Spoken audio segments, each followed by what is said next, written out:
Welcome to footballgameplan.com, where football makes sense. I'm Emery Hunt, the czar of the playbook, bringing you a Week 1 NFL preview between the Buffalo Bills and the New York Jets. Let's look at the Bills' offense in this game, and offensively speaking, they can't have those self-inflicted wounds. Drop passes, misreads, errant passes, penalties. Those can't happen against the New York Jets, who will bring the pressure from the start of the game to the end of the game. So you can't have those self-inflicted wounds. You can't beat yourselves. And you want to involve tight end Scott Chandler early in the game. Very underrated tight end. I think he can do some damage on the interior of that Jets defense as far as getting down the seams, down the hash marks, and making plays. And also middle screens versus the Jets. I think the Jets do a lot of interior blitzing. So I would say those middle screens, those delayed screens to the tight ends and also to the backs could have some success. Now defensively, until further notice, you can stay close to the line of scrimmage. Force those wide receivers, one, to get off bump press, and force those quarterbacks, whether it be Sanchez or Tebow,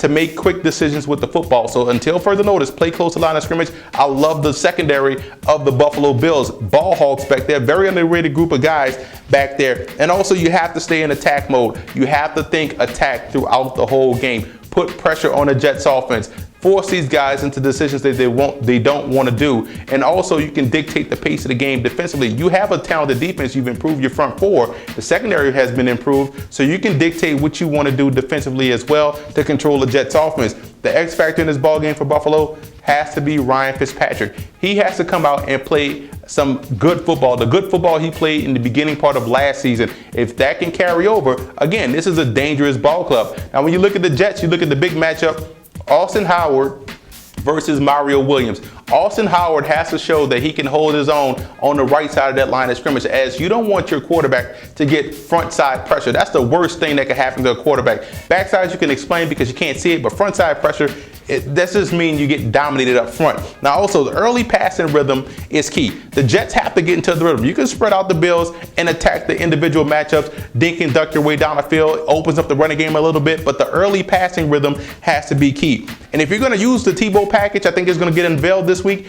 Allow Tim Tebow to throw the football. That's how that option attack works, is that you have the threat to throw the football. So don't hesitate to allow Tebow to throw the football, especially when he first gets out there, because everybody's expecting run. That'll be the best time to take a shot down the field. Now defensively, you want to take chances versus the pass against Fitzpatrick. I don't have to say that. You guys know Fitzpatrick right off the bat, you know him like the back of your hand. You can take chances by jumping routes and getting interceptions. This guy just throws the football willy-nilly. You can have some interception opportunities, and you have to win on first down.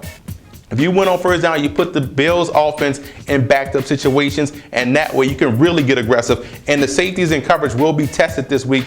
I love the additions of Jeremiah Bell and LaRon Landry, but they're going to have to cover some this week against the Buffalo Bills. The X factor for the Jets has to be Tony Sparano. The play calling has to be in tune with the personnel, and I'm interested to see how that will work out this week. Positional breakdowns for quarterbacks. I think the Jets have the best quarterbacks. I like both guys. They have two starters on their roster in Sanchez and Tebow. The Bills have the advantage at the skill position. C.J. Spiller, Fred Jackson, those talented receivers. I think they're even at tight end. I like Dustin Keller, and I also like Scott Chandler.